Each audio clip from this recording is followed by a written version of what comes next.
texto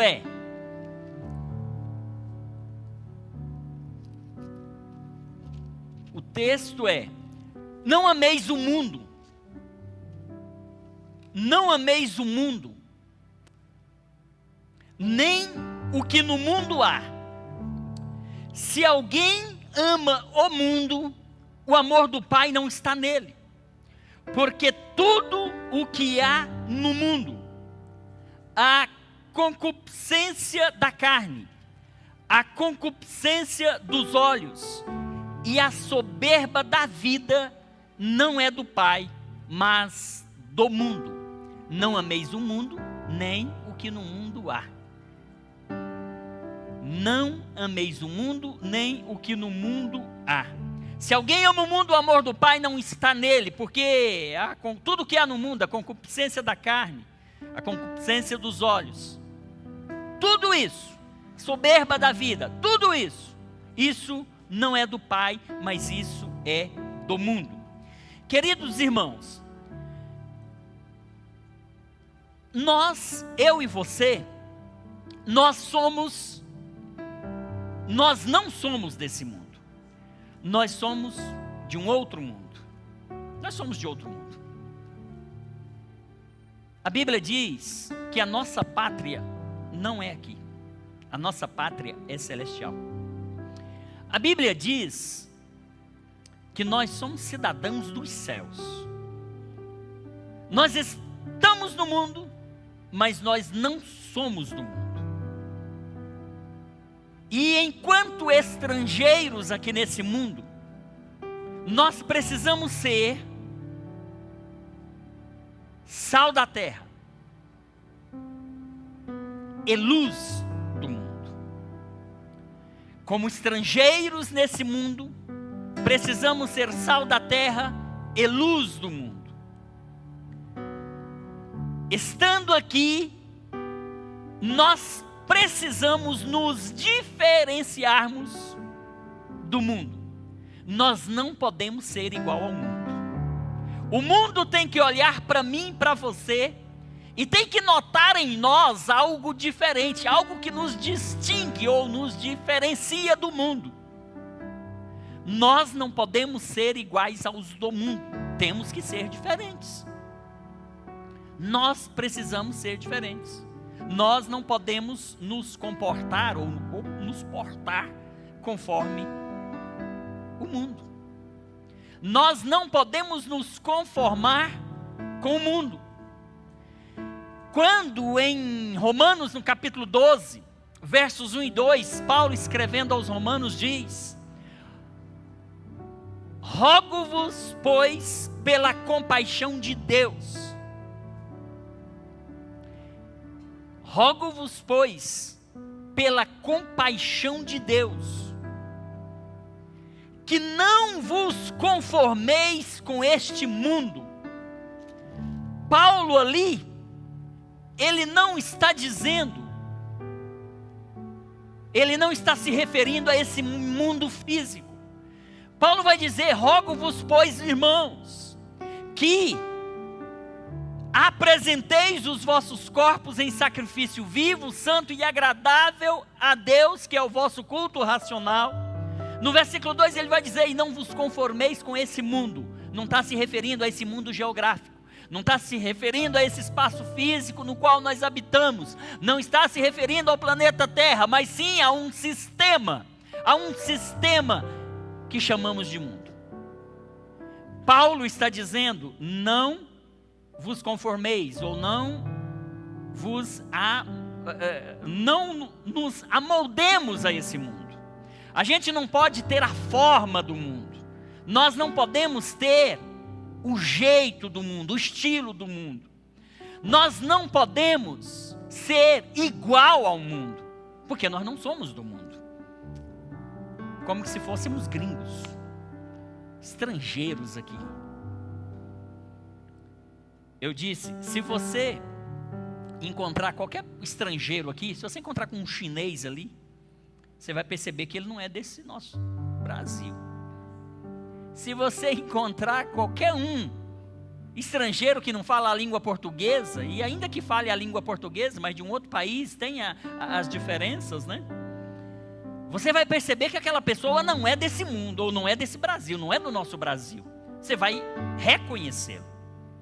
O mundo, quando olhar para mim, quando conversar comigo, quando ver as minhas atitudes, quando notar o meu comportamento, o que eu falo, o que eu faço, como ajo, o mundo tem que notar que eu não sou desse mundo. Nós temos que dar testemunhos, ou testemunho cristão. O mundo tem que ver em nós pessoas que não é desse mundo, pessoas que é de um outro mundo, que tem uma outra pátria, a pátria celestial. Eu estou chamando a atenção dos irmãos nesse sentido, porque na Bíblia nós vamos ver o próprio Deus, ou Jesus, ou outras personagens, dando testemunho de alguns homens aqui. Nós vamos ver Deus dando testemunho de Jó a Satanás. Capítulo 1 de Jó, versículo 1, diz que na terra de Uzo existia um homem chamado Jó. A Bíblia diz que esse homem, Deus vai dar testemunho dele, dizendo que esse homem era um homem reto, era um homem íntegro, esse homem era temente a Deus, e esse homem se desviava do mal. A Bíblia diz que certa feita, os filhos dos homens foram ter com Deus, e o diabo foi junto, Satanás foi junto, e Deus pergunta, de onde vem? De onde vens? E ele diz, de rodear a terra e passear por ela. Deus pergunta para Satanás, viste o meu servo Jó?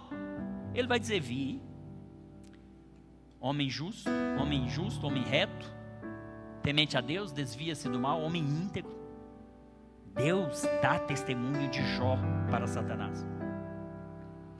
Satanás vai falar para Deus, é claro, o Senhor o cobriu de bênçãos, o Senhor deu tudo para ele, ele tem de tudo. O Senhor o abençoou como talvez não tenha abençoado outros homens na face da terra. Aí Deus diz para ele, então vai lá, tira todas as bênçãos que eu dei para ele, tira as riquezas, tira os animais, tira o gado, tira os filhos, tira tudo, tira a saúde, não toque na vida. Satanás faz isso, e Jó permanece o mesmo. Então Deus dá testemunho de que Jó era um representante dele aqui, que era íntegro, reto, temente a Deus, desviava do mal.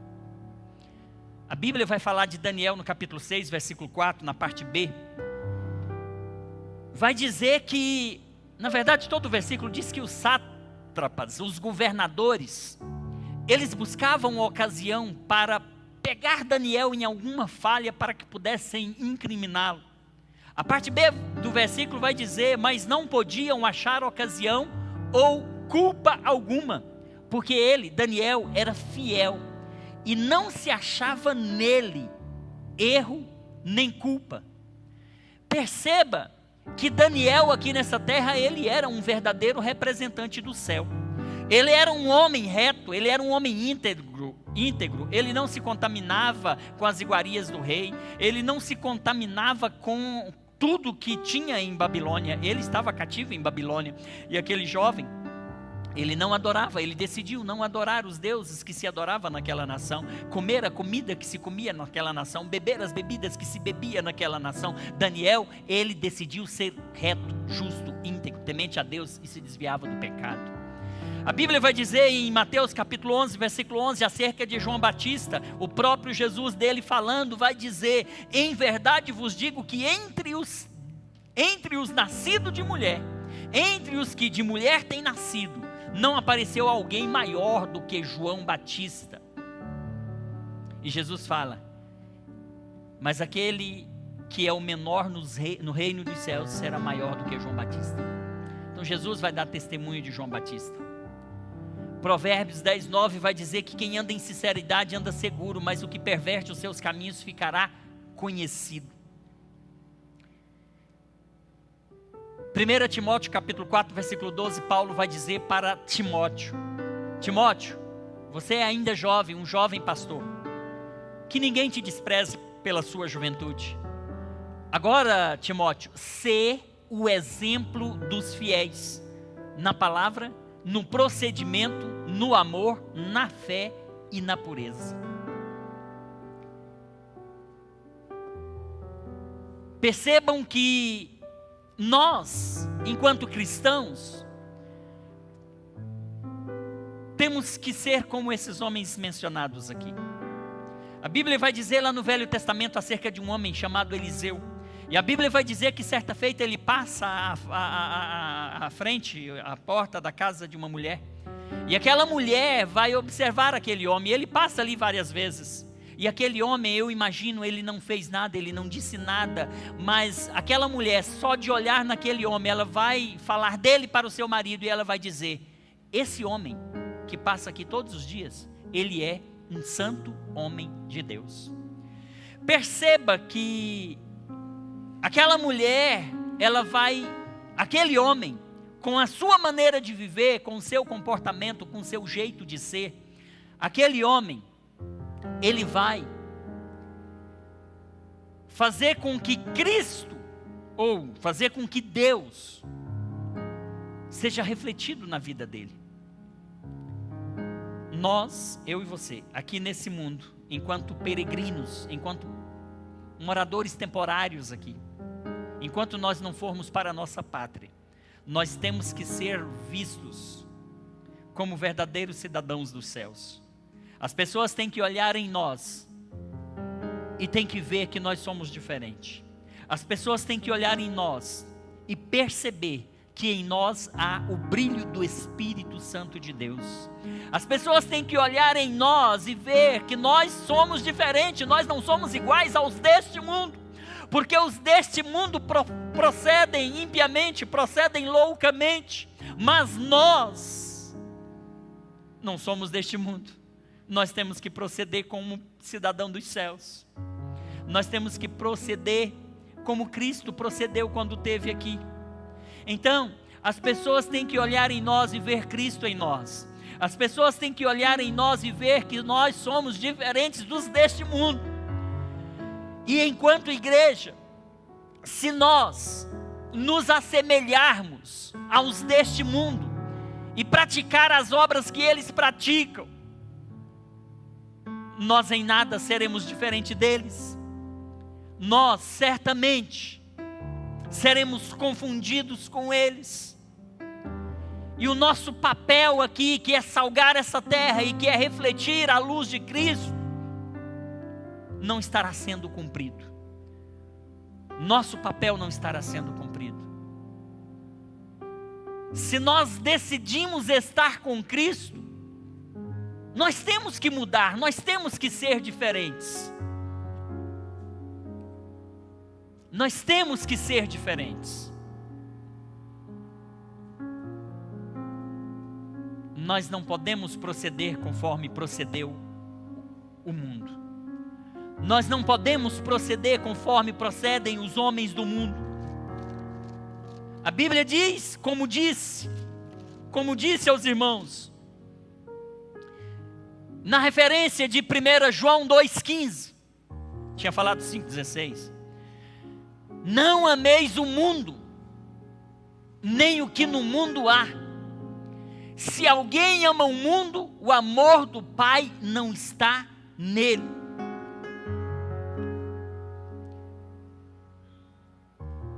Porque a concupiscência da vida, a concupiscência dos olhos, a soberba da vida, isso não é do Pai, mas isso é do mundo. E aí, meus amados irmãos, a forma de nós nos parecermos com Cristo é ter o caráter de Cristo, é ter o caráter de um cristão verdadeiro. Mas o que é caráter? O que é caráter? Precisamos entender o que é caráter. O caráter Certo escritor disse, é o pedestal que determina o peso que uma pessoa pode sustentar.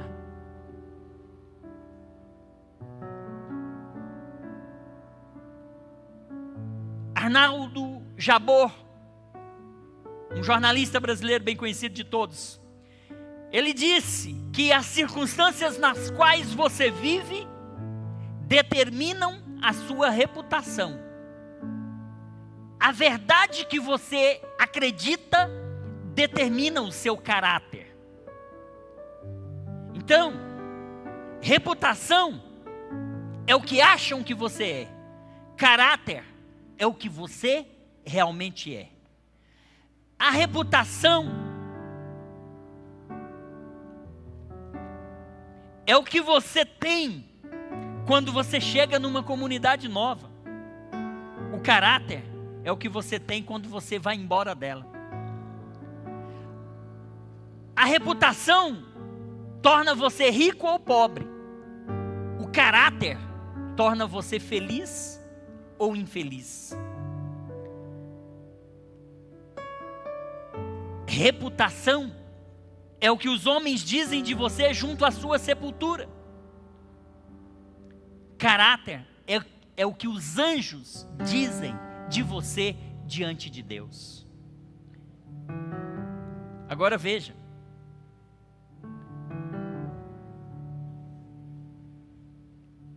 No grego, reputação significa imagem. Hebreus 3:1 afirma que Cristo é o próprio caráter de Deus, a própria estampa de Deus. Como que o caráter de um homem, de uma pessoa se manifesta? O caráter, ele se revela através de valores, motivações, atitudes e ações demonstradas pela pessoa. Por exemplo, quanto ao dinheiro, a forma como você lida com seu dinheiro revela quem você é. E se nós não nos atentarmos para o nosso caráter, nós seremos confundidos com os deste mundo. Não seremos vistos como cidadãos dos céus.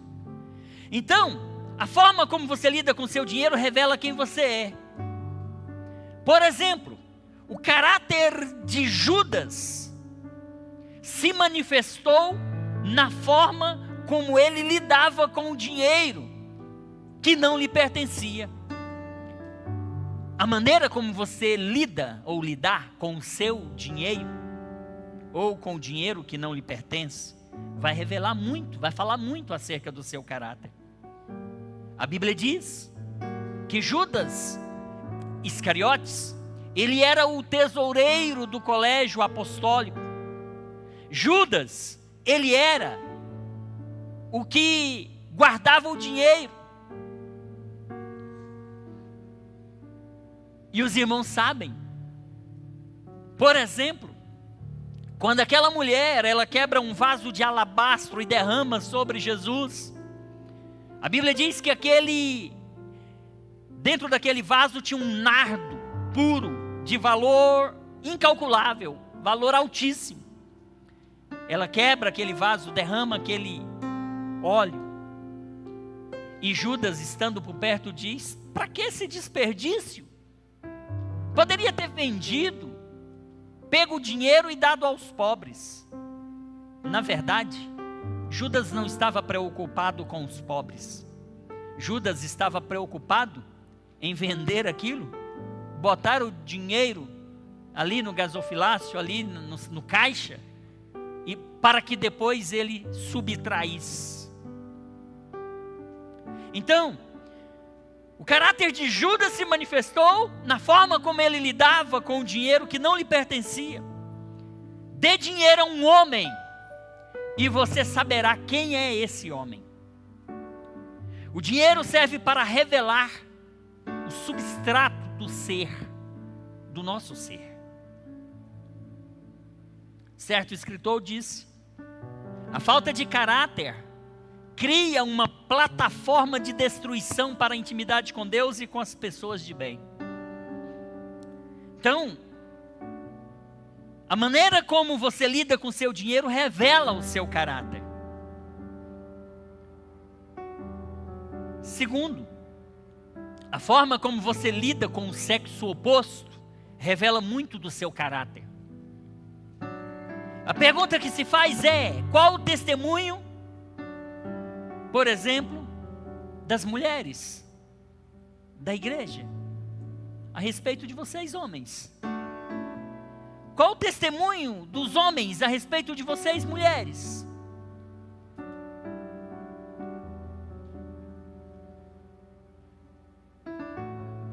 A maneira como se lidar com o sexo oposto revela muito o caráter de uma pessoa. Hoje em dia, com os aplicativos de comunicação instantânea, os messengers, os Facebooks, os WhatsApps, Telegram e tantos outros, isso tem sido uma bênção. A comunicação rápida, instantânea. Você está aqui, você se comunica com a pessoa do outro lado do mundo por meio de uma mensagem, de uma videochamada. Eu lembro que quando eu comecei a ir para Israel, lá pelo ano 2010, antes do WhatsApp, antes desses comunicadores eletrônicos, instantâneos, de lá para a gente falar aqui era a maior dificuldade. Você tinha que usar o telefone mesmo.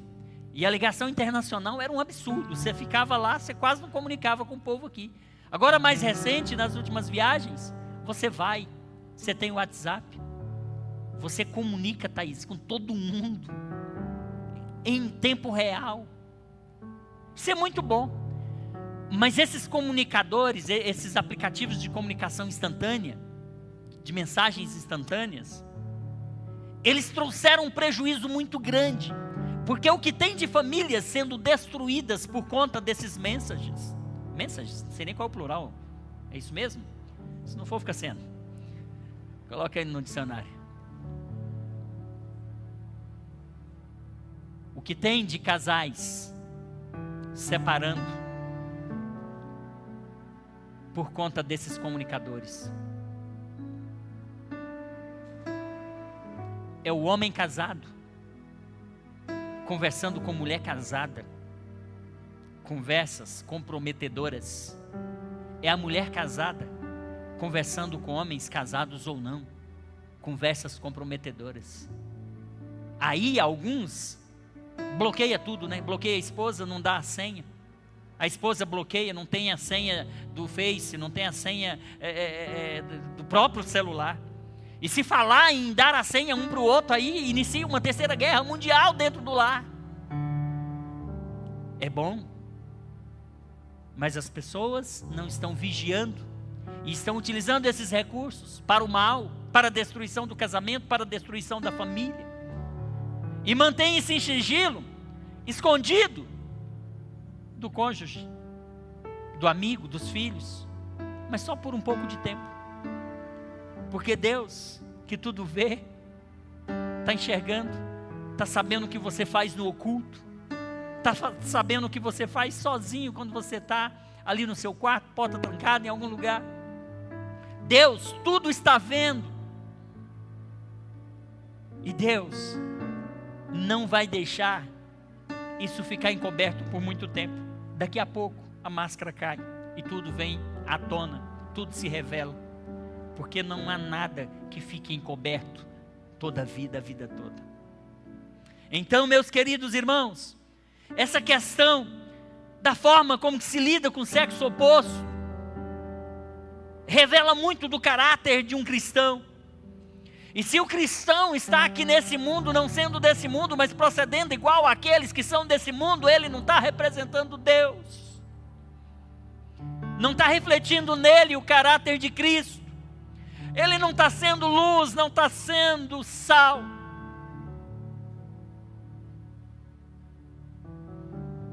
A Bíblia diz que quando nós aceitamos a Jesus e o reconhecemos como Salvador da nossa vida, nós mudamos, tudo se faz novo.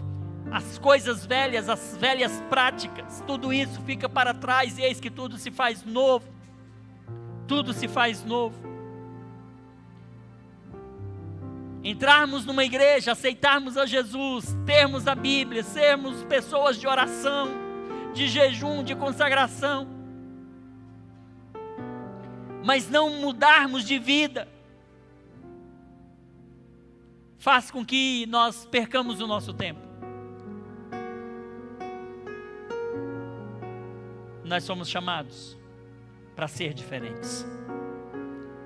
Nós fomos chamados para ser luz neste mundo, sal nessa terra, refletir o caráter de Cristo e viver nesse mundo como verdadeiros cidadãos dos céus. Vivermos nesse mundo não igual vive o mundo, mas como vive um verdadeiro cristão.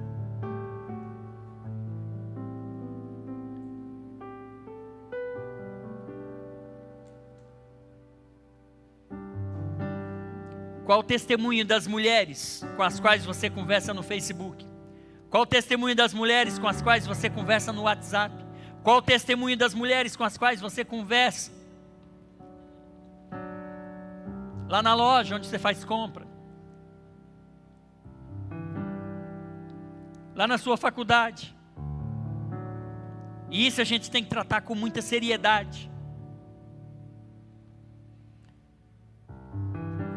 A maneira como você trata a sua esposa, a maneira como você trata seu esposo, a maneira como você trata seus filhos, revela as intenções, revela o caráter,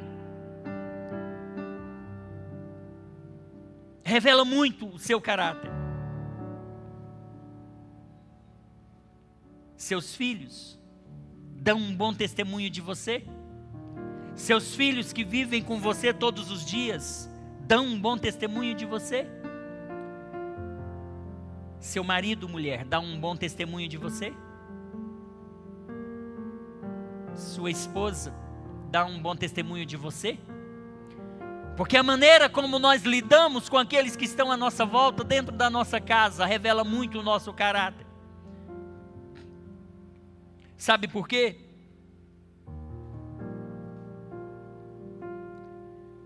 Eu vou explicar para os irmãos essa questão do caráter. Veja bem, caráter tem a ver com firmeza, com integridade. Olha só. Na Bíblia, a palavra caráter, na Bíblia, tem 5 significados. Significa fixo. Fixo é inamovível. Fixo não se move. 2, caráter também significa estátua. Estátua também é algo único, fixo, que não se move. 3, caráter significa também previsível. Quer dizer que uma pessoa é previsível. Ela não tem uma multifaceta. Ela é única. 4, caráter tem a ver com imagem. E 5, com estabelecido. É como um cimento seco. Enquanto está molhado, se move, se mexe, se movimenta. Depois de seco, ele é impossível. Está estabelecido, está rígido, está inflexível. Então, caráter quer dizer algo que não muda. Caráter, algo que não muda. Quer dizer algo estável, previsível. E aí, eu quero explicar para você, ilustrar para que você possa compreender. Caráter, então, quer dizer ser um. Caráter quer dizer íntegro. Caráter quer dizer quem você é, o que você diz e o que você faz. Tudo tem que ser a mesma coisa. O que você diz tem que ser condizente com o que você faz. O que você diz, o que você faz, tem que ser exatamente quem você é. Então, caráter quer dizer que quem você é, o que você diz e o que você faz tem que ser a mesma coisa. Os fariseus é que não faziam e queria que os outros fizessem. Você já deve ter ouvido, né, esse ditado: faça o que eu faço, ou faça o que eu falo, mas não faça o que eu faço. Ou seja, a pessoa faz uma coisa, fala uma coisa, mas faz uma diferente.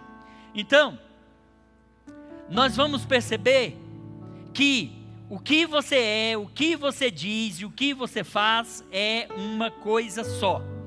E aí, preste bem atenção.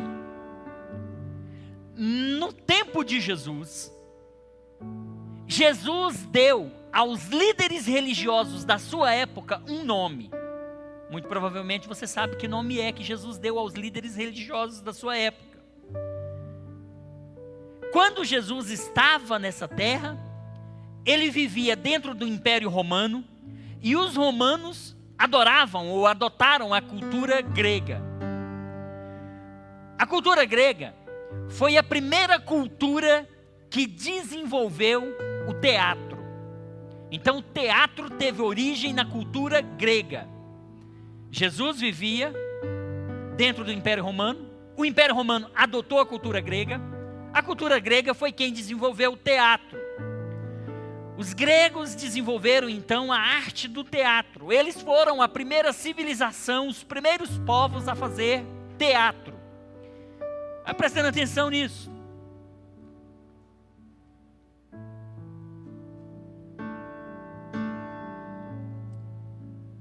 Existem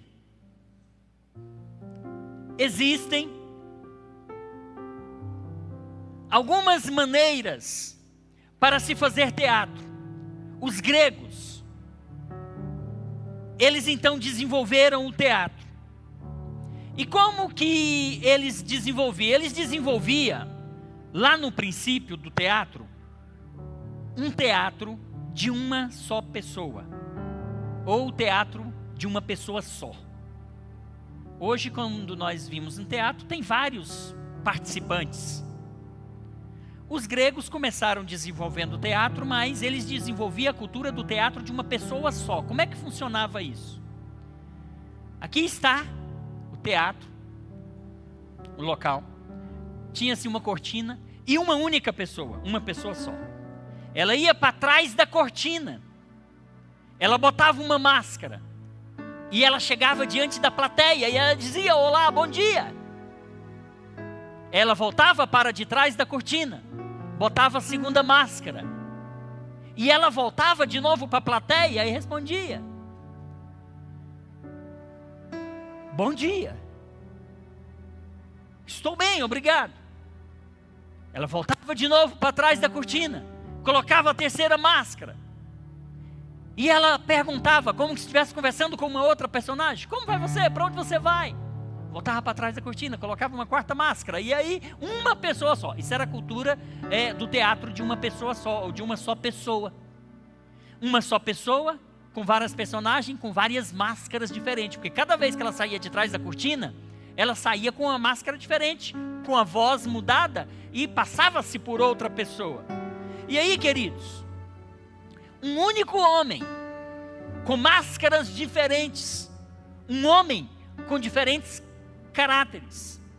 E aí, a esse homem que fazia esse papel com várias máscaras, com vários caráteres, na Grécia dava-se o nome de ator. Um nome muito conhecido no Brasil, ator. Então aquele homem que tinha várias máscaras, que demonstrava vários caráteres, na cultura grega, chamava ator. Ele era um ator. Agora, você sabe o que quer dizer a palavra ator na língua grega? Na língua grega, a palavra ator significa hipócrita. Hipócrita. Então, Jesus deu, na sua época, aos líderes religiosos, o nome de hipócritas. Fariseus hipócritas. Jesus estava vivendo naquele ambiente. Jesus estava ali naquele ambiente. E ele estava presenciando isso. E ele dizia para os fariseus: olha, vocês não têm caráter. Vocês têm vários caráteres. Vocês são mascarados. Seus hipócritas. Seus hipócritas. Então, queridos, o caráter é isso. É uma pessoa dizer uma coisa e fazer outra. É uma pessoa exigir que você faça o que ela própria não faz. E tem muitos cristãos hipócritas. Tem muitos cristãos mascarados. Tem muitos cristãos que vivem uma vida aqui e que vivem outra vida lá fora. Tem muitos cristãos que não dão testemunho de Cristo lá fora. Tem muitos cristãos que estão se confundindo com o mundo. As pessoas o veem, mas não notam diferença nele. Ele está mais ou menos como alguns, como por exemplo Pedro, né? Pedro nega Jesus, está ali negando Jesus. Pedro está ali negando Jesus. A Bíblia diz que quando Jesus foi preso, estava na casa do sumo sacerdote Caifás. Ele estava ali sendo interrogado. Lá do lado de fora disseram que armaram uma fogueira e ali estavam aquentando-se. Eles estavam aquentando-se. E Pedro chega ali próximo àquela fogueira.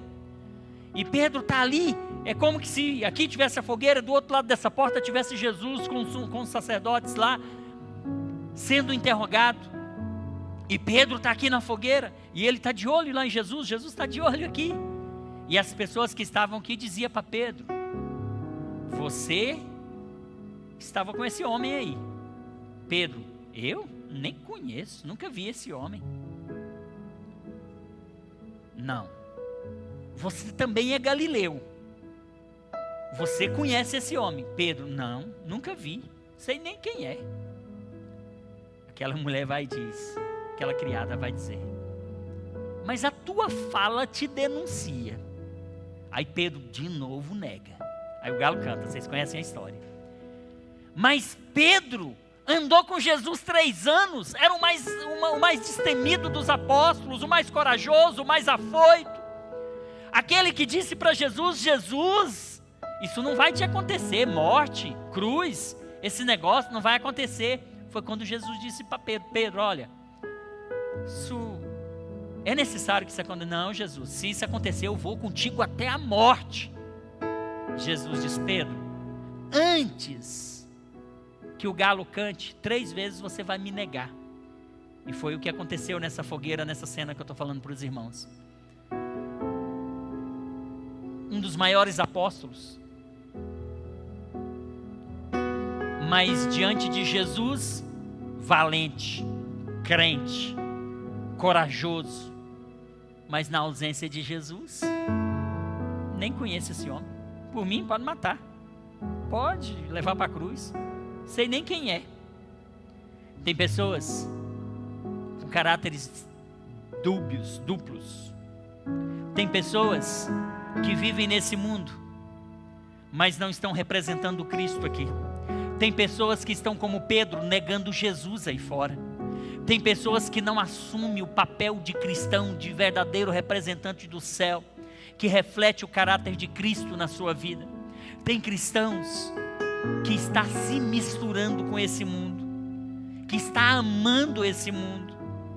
E Jesus diz que nós não devemos amar o mundo. Olha,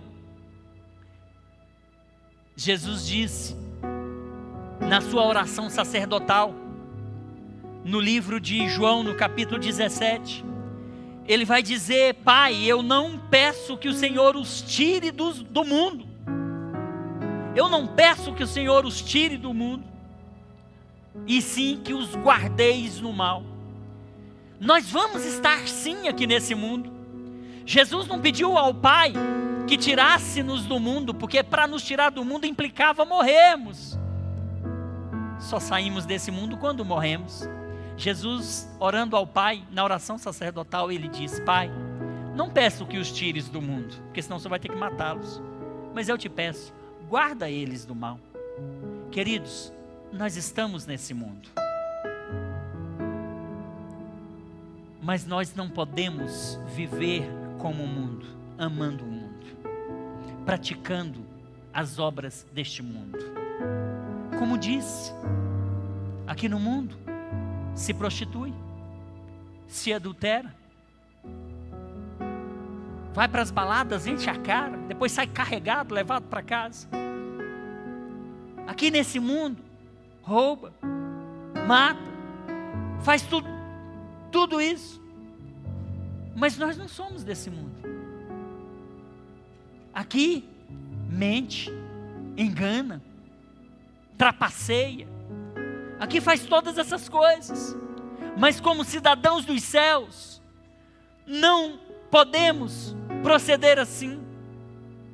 Nós precisamos refletir em nós o caráter de Cristo.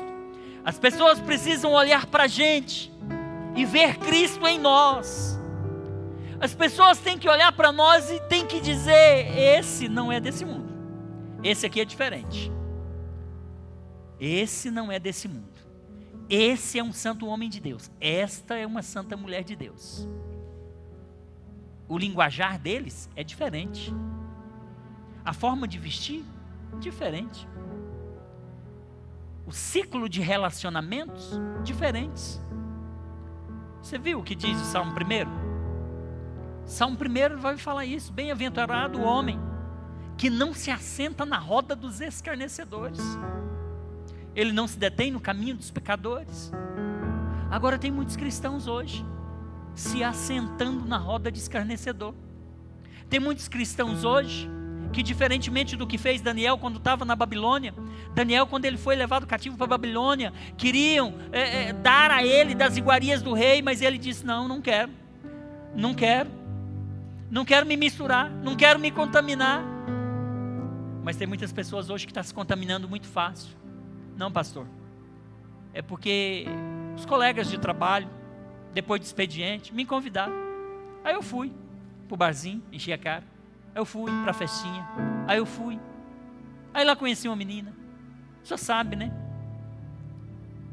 Roda de escarnecedores. O mundo tem que ver em nós que somos diferentes. Quando eu entrei na Caixa no ano de 89, eu sofri perseguição terrível por uma causa, porque eu era cristão. Depois do expediente, os colegas tudo iam para o barzinho em frente à agência e enchiam a cara e queriam me levar. Eu nunca fui. Eu era tratado, eu era isolado, eu era excluído do grupo. Todo final de semana, quase todos, iam para a APCF, Associação do Pessoal da Caixa, lá no setor de clubes. Aí era futebol, era bebida, era churrasco, era mulherada, era tudo isso. Eu não ia. Eu era excluído na minha agência. Eu era deixado de lado. Eu era perseguido por conta dessas coisas. Mas hoje em dia está diferente. As pessoas estão se perdendo. As pessoas estão errando o caminho dos céus. As pessoas estão se misturando com o mundo, amando o mundo.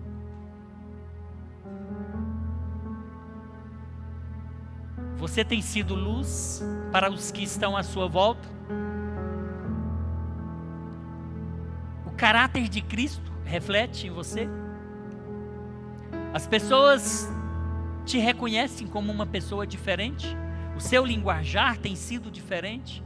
A sua maneira de viver, a sua maneira de ser tem sido diferente? É uma palavra reflexiva nessa noite.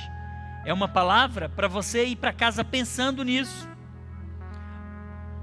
Eu estava falando do que revela o nosso caráter, o dinheiro, a forma como você lida com o dinheiro, muito revela do seu caráter, de quem você é. A forma como você lida com o sexo oposto.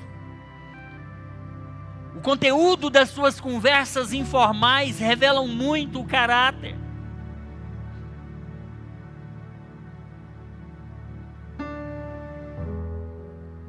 A pessoa de caráter procura fazer o que é certo, não o que é cômodo. Às vezes, nossas conversas informais, elas depõem contra nós. Isso tem a ver com caráter. A maneira como você lidar com o poder revela muito do seu caráter.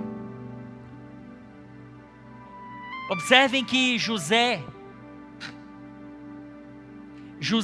ele não, o poder não mudou nada na vida de José. José, ele foi preso injustamente por conta de uma denúncia falsa da mulher de Potifar. Foi para a cadeia. Mas depois, José estava numa posição acima dessa mulher. Poderia ter mandado matá-la. Mas ele soube lidar com o poder. José não mandou enforcar a mulher de Potifar. Não se tornou alguém insuportável e antissocial. O poder não subiu a cabeça de José. Dê poder a um homem, e você o conhecerá.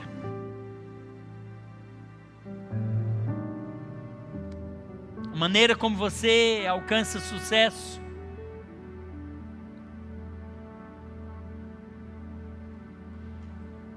pode revelar o seu caráter.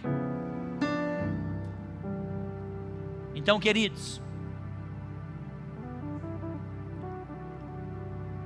vamos nos atentar para o nosso caráter, porque o nosso caráter vai ter que revelar Cristo em nós. A maneira como nós nos comportamos na adversidade revela o nosso caráter. Uma fraqueza não corrigida será a causa de uma grande tragédia amanhã. Qual é a tua fraqueza? Como você tem respondido às tentações? Se você não tratar isso hoje, amanhã isso vai ser causa de uma grande queda.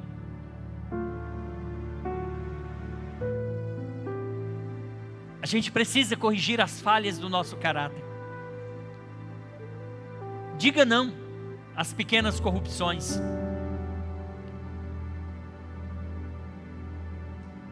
Algumas pequenas corrupções também revelam problemas de caráter. Não cumprir uma lei civil, estacionar numa vaga especial, desobediência à lei. Isso pode revelar um pouquinho do caráter. Pequenos erros aqui, pequenos erros ali. Aceitar troco errado e agradecer a Deus pela provisão. Isso pode revelar um pouquinho do caráter. Apresentar um atestado médico desnecessário para não ir trabalhar. Pequenas corrupções, pequenas atitudes que certamente revelam muito do caráter.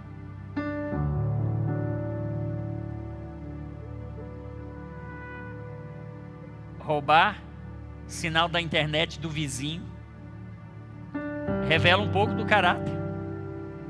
Porque quem faz as pequenas coisas faz as grandes amanhã quando tiver necessidade.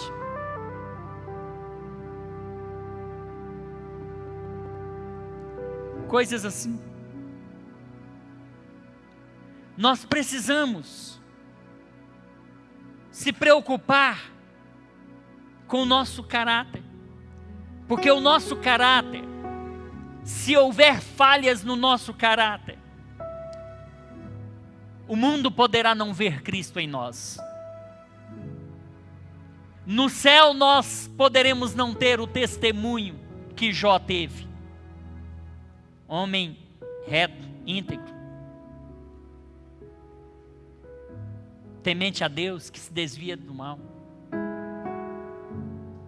Se nós permitirmos pequenas falhas ou grandes falhas no nosso caráter, o mundo vai olhar para nós e não vai ver diferença. Ninguém vai dizer, como disseram para Eliseu: esse é um santo homem de Deus, esta é uma santa mulher de Deus. Se a gente permitir falhas no nosso caráter, nós estamos colocando em risco a nossa salvação. Vamos nos atentar, lembrando que nós somos cidadãos dos céus. Nós somos cidadãos dos céus. Nós estamos aqui e precisamos brilhar. O mundo precisa ver em nós a luz de Cristo. O mundo precisa ver em nós o caráter de Cristo. Paulo disse: sede meus imitadores, porque eu sou de Cristo.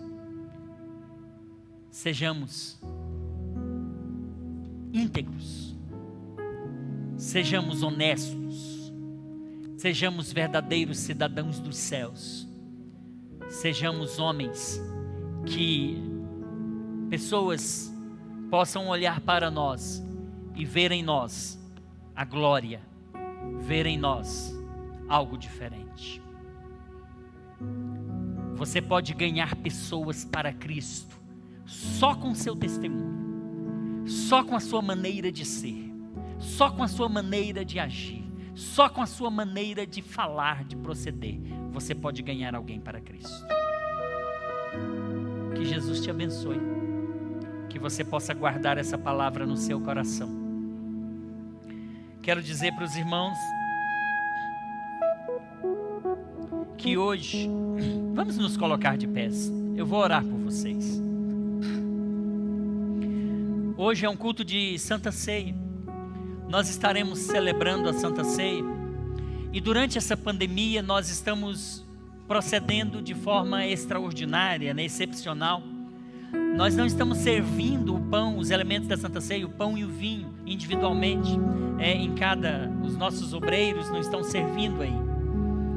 Nossas obreiras, nossas diaconisas, de forma muito higiênica, respeitadas todas as exigências relativas a essa questão sanitária, nós preparamos então o vinho, o pão, e na entrada você já recebeu. Nossa ceia é uma festa, vocês sabem disso, é muita alegria, é muito abraço, é muita comunhão. Mas essa pandemia está mudando tudo, mas em breve isso vai passar. Então a nossa Santa Ceia está sendo servida de forma especial, excepcional. Só para explicar, daqui um pouquinho nós vamos fazer isso. Eu vou orar já, inclusive orando pelos irmãos enfermos. Temos muitos irmãos hospitalizados, acometidos pelo vírus da Covid-19. E nós temos o pastor Roberto, pai do Tiago, esteve entubado aí umas 2 semanas, graças a Deus, já desentubaram, já tiraram o ar, não é? O oxigênio artificial lá, já tiraram, ele está bem. Hoje fez uma videoconferência com alguns pastores aqui da igreja, e nós vimos Deus agir na vida do pastor Roberto. Nós temos o caso do pastor Donizete, pai da Marlene, né? Está internado em estado, para nós, crítico, mas para Deus, tranquilo, porque para Deus não há impossível. Vocês conhecem, irmãos, vocês sabem, a grande maioria aqui sabe, eu fui um dia acometido de câncer no intestino. Esse câncer me levou à aposentadoria há 17 anos. Eu sou aposentado precocemente por conta dessa enfermidade que tive há 17 anos. Há 17 anos eu trabalhava na Caixa Econômica, eu era gerente geral de agência, e Deus falou que me tiraria daquele emprego porque Ele não queria eu lá, queria eu cuidando do rebanho. Deus então permitiu que eu fosse acometido de câncer no intestino. Eu fui para o Hospital do Câncer em São Paulo, ali para fazer uma cirurgia simples. Era para cortar um pedaço do intestino, emendar as 2 pontas ali, tirava o tumor e eu voltava a trabalhar 30 dias depois. Chegando lá, eu fui acometido de uma outra enfermidade que não tem cura, chamada mal de Crohn. Isso fez com que eu ficasse internado ininterruptamente 6 meses. Aliás, 7 meses. Nesses 7 meses, 6 eu fiquei sem poder me alimentar. Não podia passar nada, absolutamente nada no meu intestino. E eu fiquei 6 meses com alimentação pelas artérias, alimentação parenteral. Eu perdi 30 quilos, fiquei com 40 quilos. Eu fiquei, irmãos, sentindo dores que beiravam o insuportável. Tem umas imagens aí, se os irmãos quiserem, se o pessoal do mídia quiser mostrar. Eu fiquei então com 30 quilos, com 40 quilos, perdi 30 quilos. Eu fiquei sentindo dores que beiravam o insuportável. Eu fiquei 6 meses sem poder comer nada. Nesse período no Hospital do Câncer foram várias idas e vindas para a UTI. Foram várias situações em que eu pensava que não tinha mais jeito, que eu iria morrer, né? Ali eu estou com essa imagem é da UTI do Hospital do Câncer. Essa daí é da UTI do Hospital do Câncer. Ali eu estou com bolsa de sangue, eu estou com bolsa de alimentação parenteral, né? Ali o catéter do meu lado esquerdo. Eu praticamente morri. Eu estive praticamente no vale da sombra da morte. Mas eu tinha uma promessa de Deus. Deus falou que era para me sair do banco, que Ele ia me aposentar para eu ficar na obra de Deus. Então eu passei por tudo isso, era necessário, Deus permitiu. E depois de 4 anos de sofrimento, Deus restaurou a minha saúde, me curou completamente. E eu estou aqui contando isso para os irmãos. Por quê? Para edificar a sua fé, para dizer que Jesus é bom, que Jesus é maravilhoso, que Jesus cura de fato. Então, pastor Donizete está internado. Não sei se a família dele está me ouvindo. Esteve aqui no culto das 17. Eu quero dizer para a família: olha, para Deus não tem impossível. Não existe enfermidade que Deus não possa curar. Ainda que morra, Deus pode ressuscitar, como Ele fez com Lázaro. Ele pode todas as coisas, irmãos. Ele pode todas as coisas. Se tem alguém enfermo, quero só que faça o sinal. Tem alguém enfermo aqui ou na sua família? Se tem, nós vamos orar, irmão Levi, nós vamos orar, meu irmão. Nós estaremos orando. Eu vou orar agora, nesse momento, para que Deus cure, para que Deus entre com providência. Feche os seus olhos. Bendito Deus, eterno Pai, nesta hora, Senhor, eu quero apresentar a Ti os nossos irmãos que encontram-se acamados, hospitalizados. Meu Deus, em especial agora eu cito aqui o pastor Donizete. O teu filho, Pai, está quase que desenganado pelos médicos, mas o Senhor é o médico dos médicos, ó Pai. O médico aqui pode dizer que não tem jeito, como disseram para mim um dia, mas o Senhor, sendo o médico dos médicos, que pode todas as coisas, o Senhor pode curá-lo agora. Basta, Senhor, uma palavra Tua, uma palavra é suficiente, Pai, para que o Teu filho seja curado e a sua saúde restaurada. Deus, vários irmãos aqui mencionaram, levantaram suas mãos dizendo que tem pessoas próximas, ó Pai, que encontram-se enfermas. Deus, em nome de Jesus, eu repreendo agora toda a enfermidade, eu repreendo todo o mal, eu repreendo nesta hora, Senhor, aqui a Covid-19, os Teus filhos, ó Pai, que estão, ó meu Deus, que estão acometidos, que estão contaminados ou infectados, ó Pai, por esse vírus, que ele não tenha força, Senhor, que esse vírus, ó Senhor Jesus, seja neutralizado. Oh Deus, em nome de Jesus, eu abençoo os Teus filhos, ó Pai, eu abençoo os enfermos, eu os curo, Pai, pelo poder que há no nome de Jesus. A Tua palavra nos diz, Pai, oh meu Pai, estes sinais seguirão os que creem, em meu nome expulsarão demônios, imporão mão sobre os enfermos e os curarão. Nós cremos, ó Pai, que os Teus filhos serão curados para a glória do Teu nome, ó Deus. Em nome de Jesus eu ministro a cura, eu ministro a saúde, eu ministro nesta hora a alta hospitalar, ó Pai, em nome de Jesus, amém. Glória a Deus.